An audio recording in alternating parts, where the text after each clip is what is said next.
ഇന്നത്തെ മീനെന്ന് പറയുന്നത് നത്തോലിയാണ് കേട്ടോ. നത്തോലി ഇട്ടിട്ടുണ്ട്, അതൊന്ന് അവിയൽ വെച്ചു, മുരിങ്ങയ്ക്കൊക്കെ ഇട്ടിട്ട്.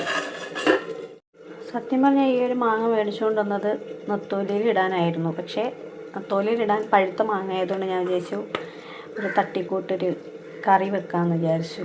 കാരണം മുരിങ്ങയ്ക്കയും പിന്നെ മാങ്ങയും 5-6 പച്ചമുളകും ഒക്കെ ഇട്ടിട്ട് നമ്മൾ ഈ വെള്ളക്കറി പോലെ ഇങ്ങനെ വെക്കില്ലേ, അപ്പോൾ അതുപോലെ ഒന്ന് വെക്കാമെന്ന് വിചാരിച്ചു.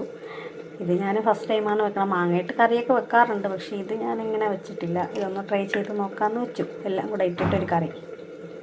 ഇതൊന്ന് കുറച്ച് ഉപ്പും കൂടെ ഇട്ട് നമുക്കൊന്ന് വേവിക്കാൻ വയ്ക്കാം.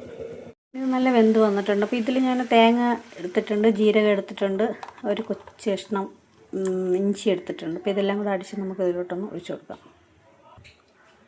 സംഭവം ഇങ്ങനെ വെച്ചെങ്കിലും കൊള്ളാം കേട്ടോ, നല്ല ടേസ്റ്റ് ഉണ്ട്. കാരണം കുട്ടികളുള്ള വീട്ടിൽ നമുക്ക് ഈ അവിയലൊക്കെ വെക്കുമ്പോൾ ഒഴിച്ചേറി വെച്ചില്ലെങ്കിൽ ഭയങ്കര ബുദ്ധിമുട്ടായിരിക്കും.